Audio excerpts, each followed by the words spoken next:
Totally Useless Information with Nick and Roy is brought to you in part by Tom's Place, the finest in men's fashion, located in Toronto at 190 Baldwin Street, in the heart of Kensington Market. Or visit toms-place.com.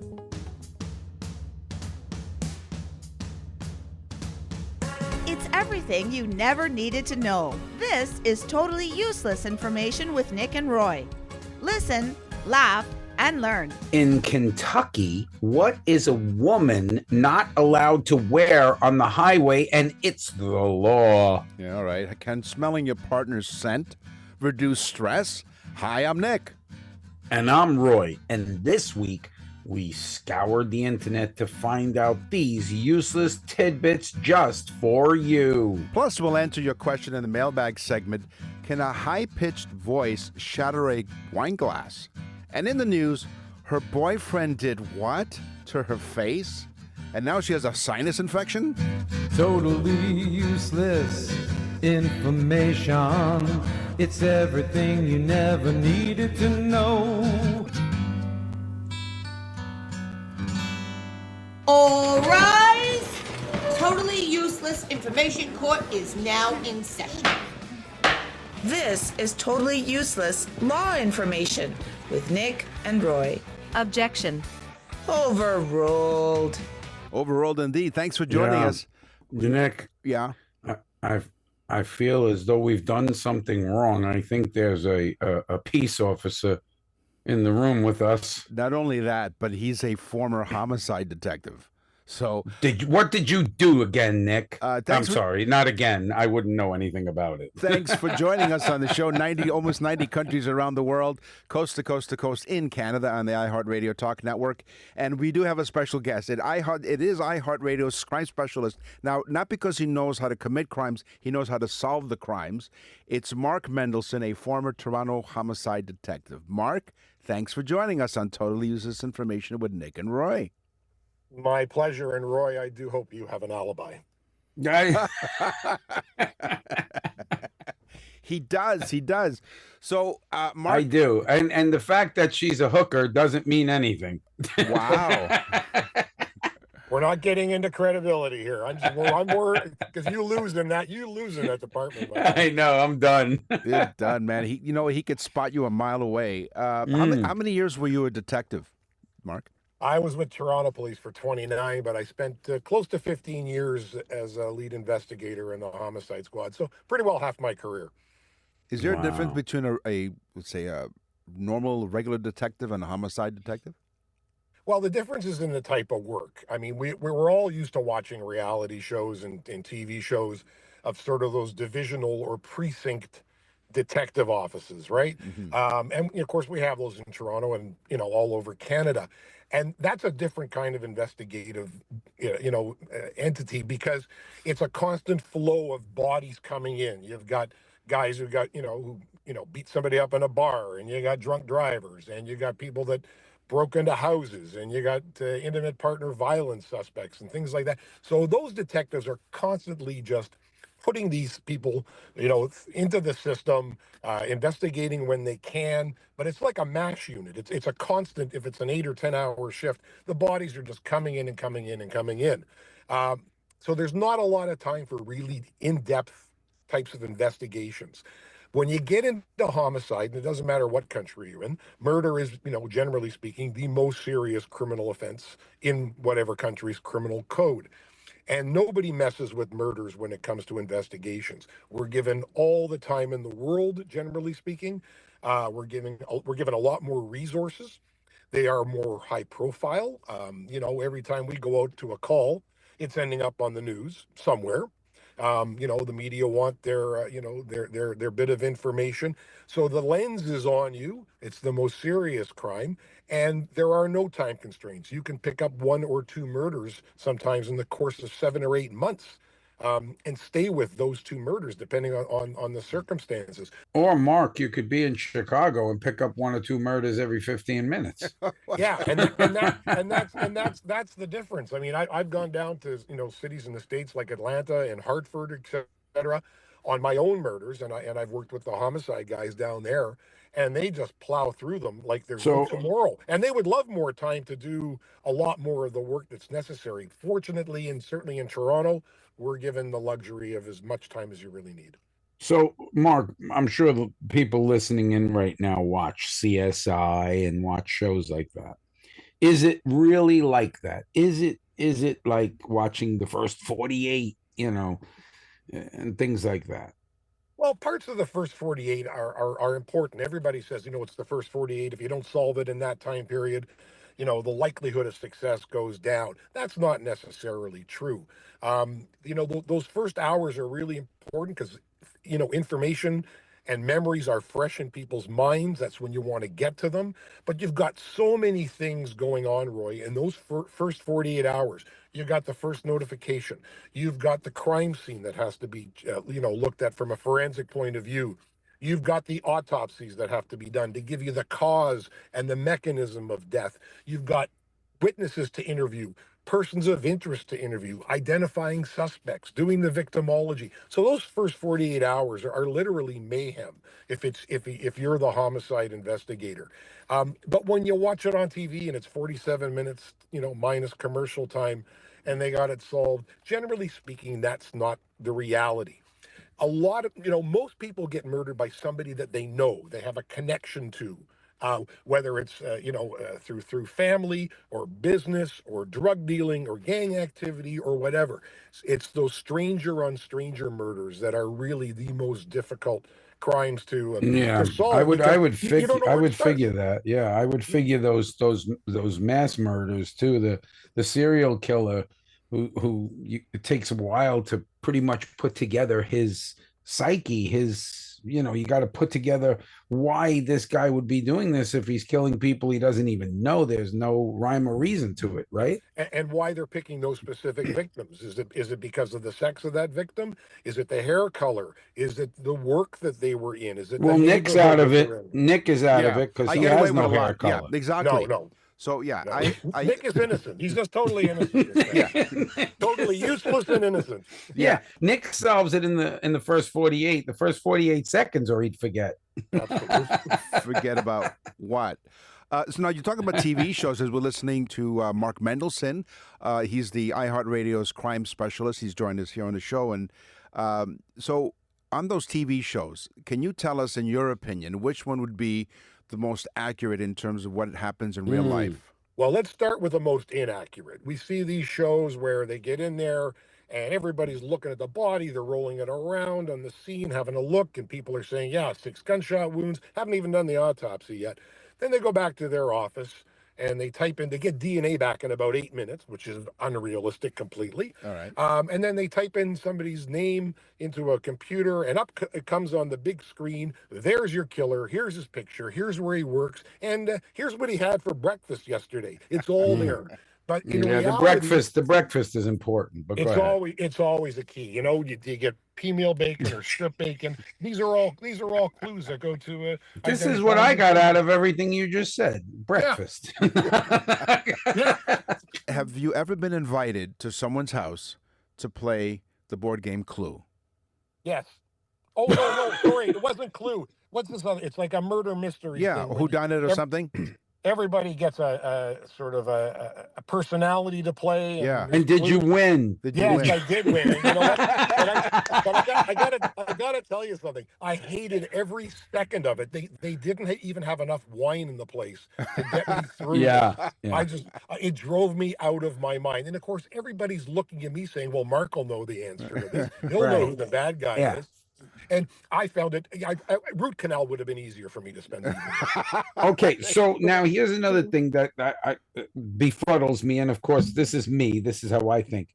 How do you, as a detective, get paid if you got to wake up at 1 o'clock in the morning and go do something? Or, like, are you expected at work at 6 o'clock? Or 8 o'clock? Or is there a time schedule? Because you're a detective. You could be doing work all night long. Well, I mean, technically speaking, our hours, certainly in Toronto, were 8 to 4. Yeah, on paper.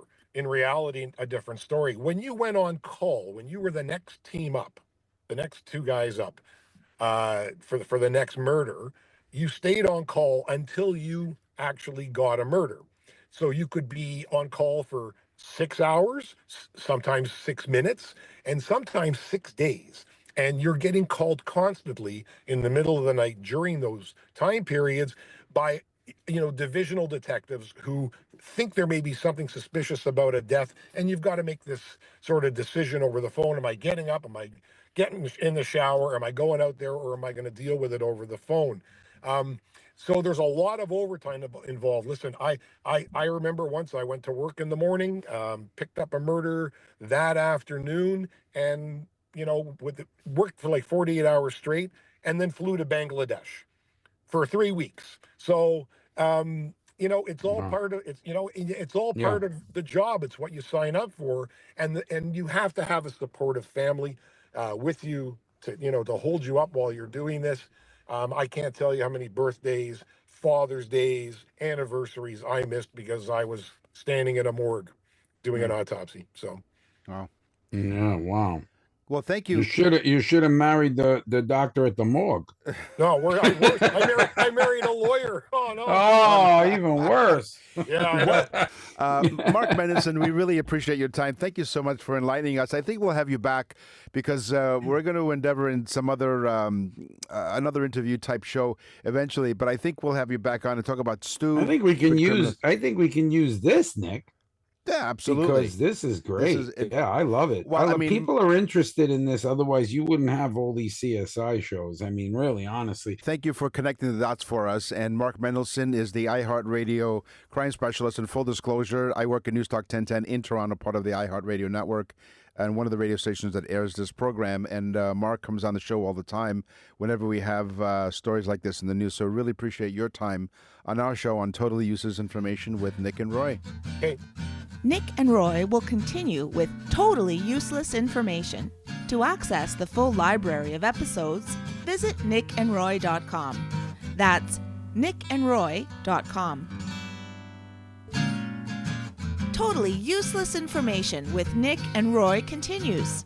Listen, laugh, and learn. So that was cool with Mark Mendelson. Oh, yeah. He's really that's I love that stuff because it's real, In Kentucky, this was my tease.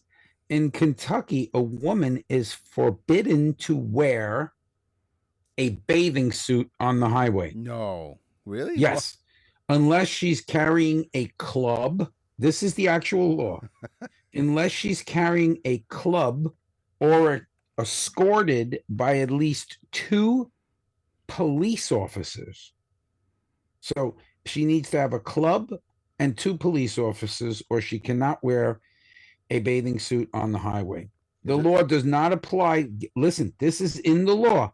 The law does not apply to women under the weight of 90 pounds or over the weight of 200. No. I swear. I mean, it's bad enough it's bad enough you have a law like that to begin with, right? And then Right. they come up with these parameters. Right. Well, the parameters are pretty much children under 90 pounds. Yeah. Or fatties over 200. No. See, that's just plain basically wrong. what they're saying. They're That's body plain wrong. shaming. They're body shaming So, people. It's crazy. Is it for distraction? Is that why you can't wear it on the highway because it'll be a distraction? It could cause accidents, especially if you're between 90 and 200 pounds and built properly. Wow. Listen, in Ziegler, Illinois, Yeah. no, this is an actual specific place, Ziegler, Illinois. Yeah. We probably got mail from there. Only the first, get ready, you're going to love this one.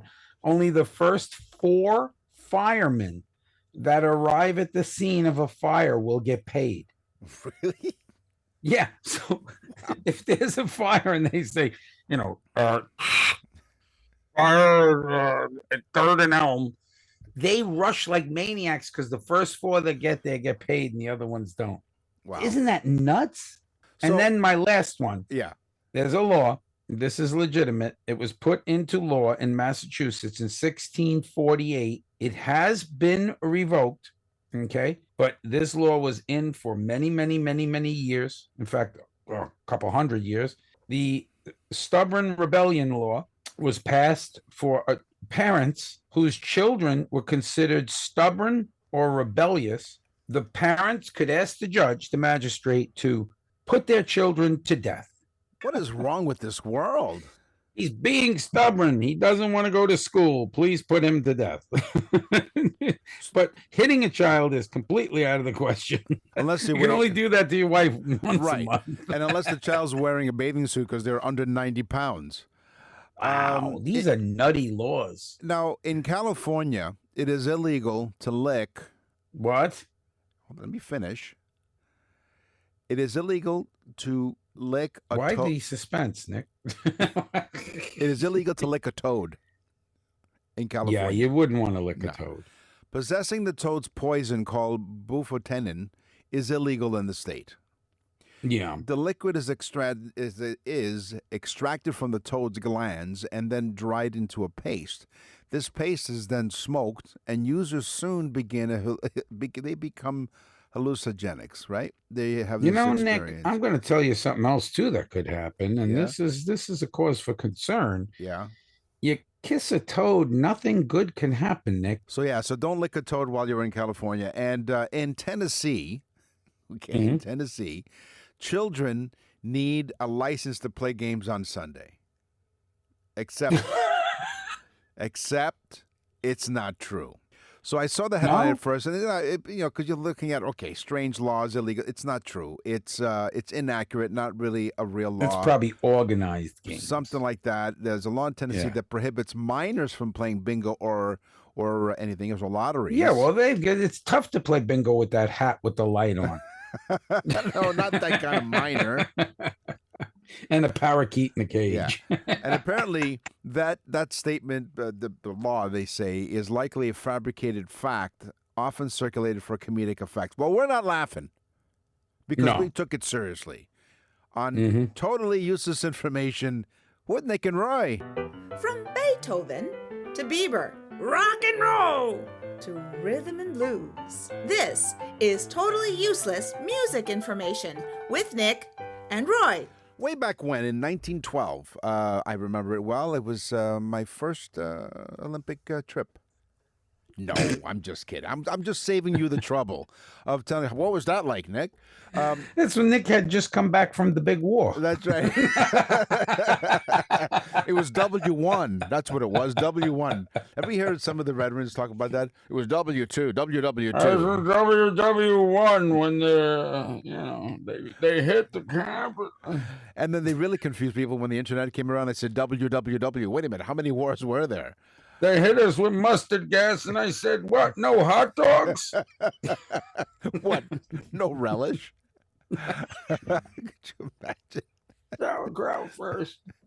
Over the short history of the art competition, they actually had art competition at the Olympics. From 1912 to 1948, 151 medals were awarded to the categories of painting, literature, architecture, and music. 17 of those 151 medals were awarded for music. Wow, gold medal. Yes, for music. Wait, no, 1912. I think they were just giving out silvers. Maybe because they didn't have gold yet. We had that on the show, if you remember. Something The like original that. was silver. Yeah, it and was. Yeah. whatever. And just like, I did win the gold medal once, and I had it bronzed. Yeah, which is very nice, Nick. Along with your baby shoes, which were size 12. From 1912, yes. This is strange. Yeah, go on. There's a New York City man. His name is Patrick Grant, and he created International Strange Music Day. August 24th is International Strange Music Day. And what this Mr. Grant expects you to do on August 24th Right. is listen to some music that you may not. So if you have never listened to rap music, you should. If you don't listen to jazz, you should, or classical, or fusion, or some sort of techno. Right. You should listen to different musics that you find strange, and it may enlighten you to listen to something else. That's interesting. Strange. August 24th every year, International Strange Music Day. Mark your calendar. So we're No, his name is Patrick. Oh, sorry. Not Mark. No, Mark. Mark was the guest with the. That was earlier. So the Imperial March, remember? Dun, dun, dun, dun. That was iconic ever, Yeah, right? love It that was show. first played in... No, That's Star Wars. Every time Darth Vader is in a scene, the Empire. every time, watch Star Wars. The second you see Darth Vader, you hear dun dun dun dun dun dun dun dun dun. It first started, it was first appeared, But And- you're talking about the Death March. That's a different song. the Imperial March. The Imperial March. Yeah. That's it then. It started the Empire Strikes Back in 1980. Was that the movie we snuck into? Was that the movie, 1980? All right. Yeah. So Mark's off the line, right? The detective is off the line? Yes. Okay. So let me I'll tell you the rest of the fact in just a moment. But in 1980, myself and a date and Roy and his wife, you weren't married yet, I don't think, right? You weren't married, but I think you were dating your wife or whoever you were dating at the time. We went on At the time, we were friends. That's right. Right. So we were double dating. Okay, at that time we were double dating. All right. So 1980 we were double dating. Roy and I were double dating, and we decided to take our dates to The Empire Strikes Back. Now, because it was such a popular movie, it was sold out. And so what we did was we went into the lineup and said, "I'm sorry, it was sold out." And I forget what other movie that was playing at the time. So we said, "Well, okay, Empire Strikes Back. That's too bad. We'll go buy 4 tickets for whatever the movie was." And then we snuck into the theater where The Empire Strikes Back was showing. And then Remember the guy with the flashlight? You got tickets? Yeah, I got tickets. Yeah, he didn't say for which movie. If I got to go into my pocket for these tickets, that flashlight's going to disappear. And so apparently they had four people who didn't have seats. Well, guess who was sitting in those seats? So Mark Mendelson, if there's any statute of limitations, that wasn't us. And very much like Star Wars, because I was into it, I said to the guy with the flashlight, "These are not the squatters you're looking for." 100%. Now, so back to the fact. So now that iconic song appeared in every Star Wars movie ever since. Now, it's one of the biggest songs. It's often played at North Korean military parades. Nick and Roy will continue with totally useless information. Nick and Roy for Tom's Place. June is birthday month at Tom's Place, and they'll celebrate all month long. Tom's 69th birthday is on June 7th. Annette's big day, June 9th. And Tom Jr.'s is on the 13th. Throw in Father's Day and Canada Day, and you'll have a month-long party. They know how to celebrate down at Tom's with birthday deals. Make a birthday wish, and new spring arrivals included with select designer suits at only $369 each, or three for $969. Select dress shirts from only $69. Upstairs, you'll find stylish sport jackets for $109 off. That's $109 off the price. Don't just watch from the sidelines. Find out many more deals all month long. Join the excitement. Win an incredible $569. See what he did there? $69 to celebrate his 69th birthday. A $569 shopping spree. Just tag Happy Birthday Tom on their social media at Tom's Place TO, and you could be a lucky winner. So head over to Kensington Market and treat yourself to a special birthday offer. Upgrade your wardrobe and styles with brand name menswear. Tom's Place. 190 Baldwin Street in the heart of Kensington Market. Tom's Place will suit you. Not only will they suit you, but they'll celebrate with you. We're back with totally useless information with Nick and Roy. Listen, laugh, and learn. A study in France, which probably led to wine and bread, And has revealed that cigarettes. people And cigarettes. that people drink beer faster when the music in the bar is played very loud. What? The louder the music, Yeah. the faster you drank beer. Oh. Hmm. Makes sense because you sort of follow the beat of the music, and then maybe that's why they do that. Maybe See, you saw it that way. This is how I look at psyche. okay. Nick saw it as the music, but I saw it as the social function, that the music was blasting so loud that you could not speak to the person next to you, so all you could do was drink. Ah, okay. That's So what I thought. It would shut you up because you could no longer speak. All you could hear is this blasting, blaring music. So just pick up your beer and drink until you fall off the stool. And then you don't have to worry about listening to the music because you're out cold.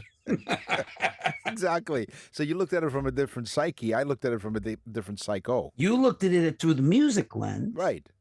I looked at it through the lens of the drunk. Well, we are doing music on Totally Useless Information with Nick and Roy. So, did you Nick, I said the music was loud. What? What'd you say? Now, correct me if I'm wrong. Did you ever own a grand piano? I've owned two Grand pianos. Okay. Yes. So the world's largest grand piano was built in New Zealand by a 15-year-old. Really? A New Zealander named Adrian Mann built the world's largest grand piano called the Alexander Piano, named after his great-great-grandfather. He was only 15, right? So the piano is over 18 feet long, weighs over just about 1.5 tons, and has 85 keys. He started building it when he was 15, and he said he started building it when he was 15. He finished when he was 20. Took him 5 years to build the world's largest grand piano. Well, you got to build the metal harp that goes inside of it. Right? It's a harp in there. And then it's attached to what's called a soundboard, Yep. which makes it resonate. Yep. But the hardest part that I understand of building a piano is twisting the wood, which is one piece. Oh. It's laminated, but it's one piece that then is twisted, and they have to keep wetting it and twisting it, and wetting it and twisting it until they can put it into a frame, and they keep wetting it and twisting it. So it takes months to twist a piece of wood to manipulate this wood. It is, well, very similar to how my wife got me to marry her. Right, yeah, exactly. I was going to say you did a lot of manipulating of wood in high school. Yeah, she waterboarded me until I said yes. Then you had wet wood. On the 10th of October, 2006, British singer Katie Malou. Yes. I don't know if you know her, Katie Malou. You know what? I know her sister, Skip Malou. Ah, Skip to Malou, my darling. Yes. She's from South Carolina. Oh, yes, she is. Yeah. Well, Katie Malou did something very weird, Nick. She skipped. She didn't do something weird, Nick. She did something weird. Okay. She performed an entire concert, the whole thing, couple hours long. Yeah. She was 303 meters underwater, very much like our interview with the guy that lived underwater. Yeah, the scientist, yeah. She went underwater into a tube thing and performed an entire concert, 303 meters underwater. Wow. Mm-hmm. Yeah, very normal. Just a normal thing. 100%. She said, gee, this guitar is wet. What did she sing? Tiny Bubbles? Like, yeah, wow. No, she did Beach Boys music. Speaking of the Beach Boys. And the crowd did the wave. They did. They did. Well, funny you should say that. The Beach Boys, Good Vibrations, the song, cost over $50,000 to produce in 1966. It's it's just a large sum of money. Of course, speaking of the Beach Boys, recently, at the time of this of recording of the show, we lost one of the founders of the Beach Boys, Brian Wilson. So we had Eric Alper, who is a Canadian music correspondent. In fact, we had Eric Alper on the show a few seasons ago, talking about music. He was asked about Brian Wilson and how he made Beach Boys music, the iconic sounds, and how Brian Wilson was influential not only in the sounds, but the harmonies as well. Here's what he said. He made these harmonies sound so childlike, and it was like a direct line to heaven. Even words on the paper like ba, ba, ba. He got his bandmates, which are, his brothers and his cousins, to sing like angels in such a good way. And when you're young, you're kind of attracted to that, to just these voices that sound really, really great. It's not till you're older when you realize that just how sad some of the songs were. There's a real underlining of somebody who who wrote these songs that was going through some not just physical violence from his father, but mental anguish and mental health issues throughout his entire life. But it's amazing that, like Yellow Submarine by the Beatles, there's so much more that are going on underneath the layers, but it's so easy when you're 5 years old or you're 50 to listen to that music and not feel good. Iconic. Yeah. Yep. Yeah, I watched a documentary on the making of Good Vibrations, and at the time, 4-track they would bounce tracks. So a typical Beatles song would have like 16 tracks, 18 tracks, which was unheard of at the time. Right. And then you had guys coming in doing, different abilities of spinning off tracks. Well, I think 64 tracks was Good Vibration, and they were bounced tracks. So it could be 128 for all we know that were actually happening. But Brian Wilson stayed in the studio. In fact, they were concerned. I think at one time he didn't take a bath for like 3 weeks. He didn't leave the studio. And he literally almost lost his mind making the song. But I believe he's a Hermetic Principles guy, and Good Vibrations is an homage to the vibrational. If you listen to Hermetic Principles, certain vibrations are good. They're healthy for you. They'll heal you, or they'll help you. There's good vibrations and there's bad vibrations. And of course, those are good, and they had to be a certain vibration. But iconic, and they use an electrotheremin, which sounds like you have to take 2 of those every morning. Yep, exactly. Yeah, that's that sound. And it's funny because he would use that, and of course George Harrison bought the first Moog synthesizer, right? And he was the first one to use a Moog synthesizer on a record. And of course, with the amazing team that we have here, the song was "Here Comes the Sun." Mm-hmm. There you go. And thank you to the team for looking that up while we're live. That's right. We're useless. We have a useless team that works on totally useless information with Nick and Roy. We really don't know what they do. What's are they useless? But thank you. Okay, so here's my last music one. Okay. What country holds the distinguished tradition of the oldest organized music traditions? Ooh. So again, when they say organized, they mean written down songs, blah, blah, blah. Right. Not just banging on a drum. Right. Okay. What country? And I'll give you an idea. 3,000 before Christ. 3,000 years before Christ. Wow.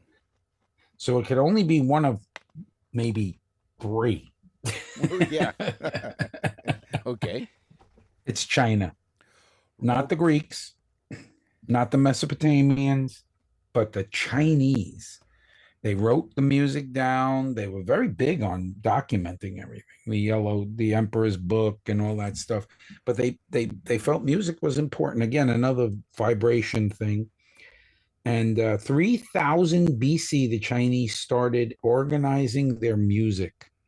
Here's some good vibrations. Go to nickandroy.com, nickandroy.com, and you go to the Nick and Roy store and you click on birthday messages, or anniversary messages for that matter. But the birthday messages, we put together a very special, unique, and personalized show, a totally useless information show about the day that they were born. nickandroy.com. Nick and Roy will continue with totally useless information. To access the full library of episodes, visit nickandroy.com. That's nickandroy.com. You're listening to Totally Useless Information with Nick and Roy. Listen, laugh, and learn.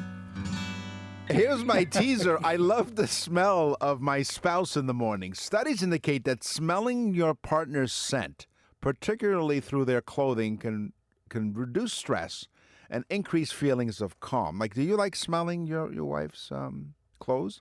Do you? No, Nick, I can't say I walk around smelling my wife's clothes. Do you like to? I know that you've been known to go into neighbors' properties and open up the woman's underwear drawers. I was going to ask, they told me to stop. So have you ever worn your wife's clothing? Nick, I would, but it clearly would not fit. So, yeah. So the smell of your spouse clothing. So here's what it is. Because of the sense of smell is directly linked to emotional processing areas of the brain, familiar scents associated with a loved one can trigger a release of oxytocin, a hormone that promotes relaxation. What's in the mailbag? What's in the mail?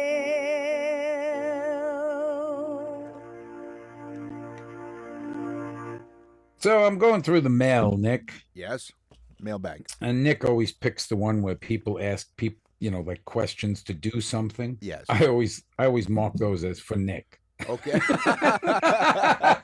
Thank you. Harold from Hastings, Nebraska. Oh. Didn't even know there was a place called Hastings, Nebraska. This is what Harold is saying. My birthday was so amazing. We had a great party of over 30 friends and families. What a great surprise.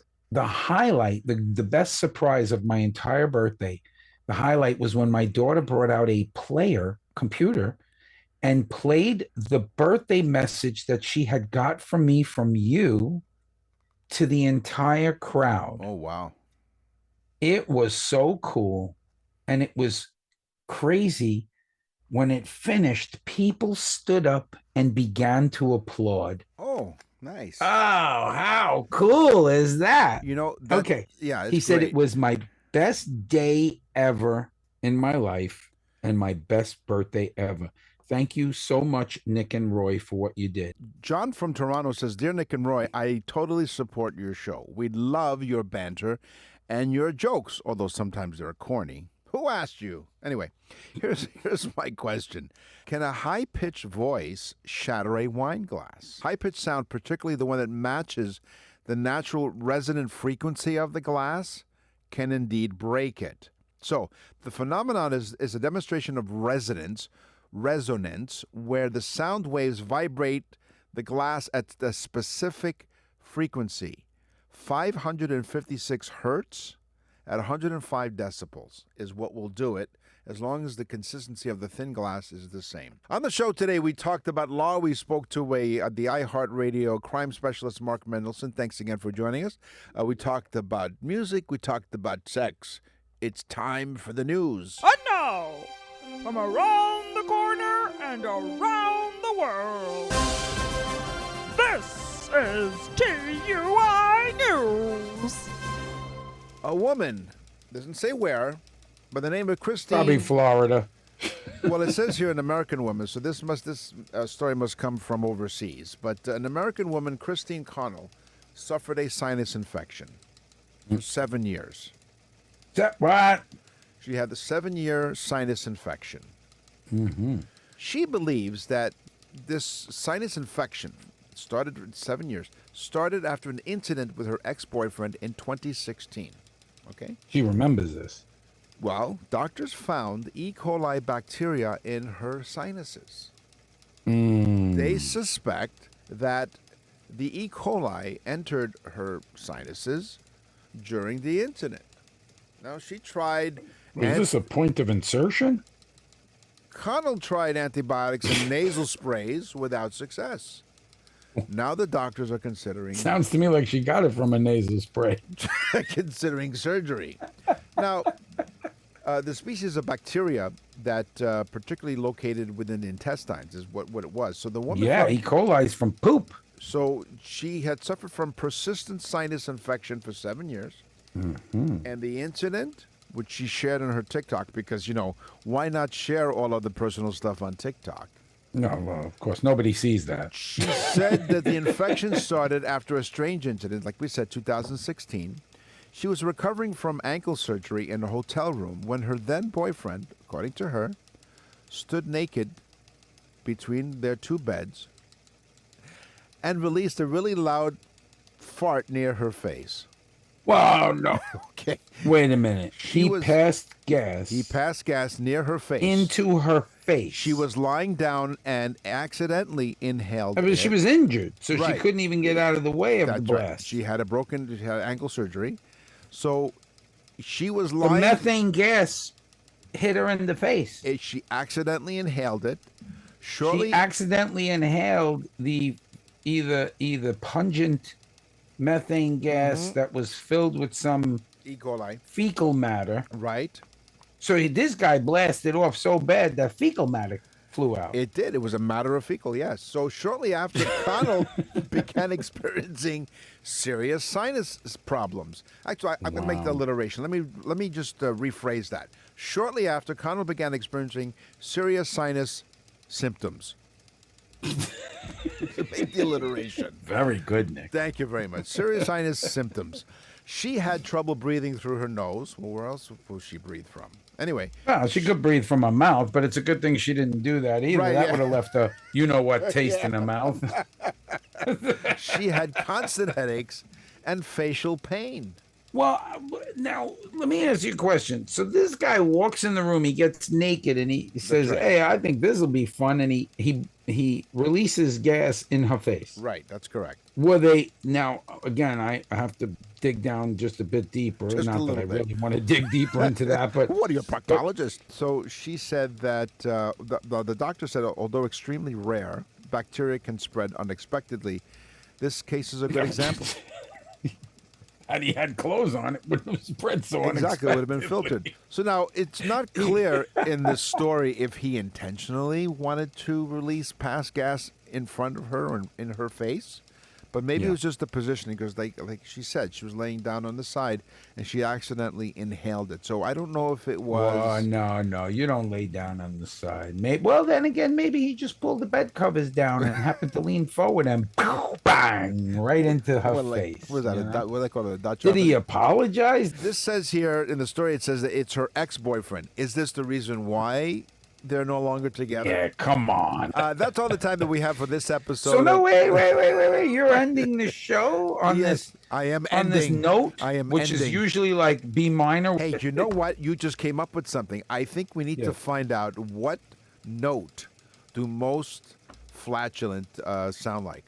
How's that? Ooh. Thank you for joining us. That's all the time that we have for this episode of Totally Useless Information with Nick and Roy. We will scour the internet far and wide to find totally useless information just for you. So until next week, you do not have to wait a whole week. You can go to nickandroy.com and see all kinds of cool stuff on our website. Don't forget, join up for the newsletter where you get interesting stuff and when we do interviews and so on. And there's some fun stuff coming along, folks. Our interview podcast. So until then, tell a friend about totally useless information because 90 countries around the world because of you. And we'll tell you more about that interview podcast. I'm Nick. And I'm Roy. Thanks for listening. Totally Useless Information with Nick and Roy is recorded and produced in Canada. For more totally useless information, visit nickandroy.com. That's nickandroy.com. Totally Useless Information with Nick and Roy has been brought to you in part by Tom's Place, the finest in men's fashion. Located in Toronto at 190 Baldwin Street in the heart of Kensington Market. Or visit toms-place.com.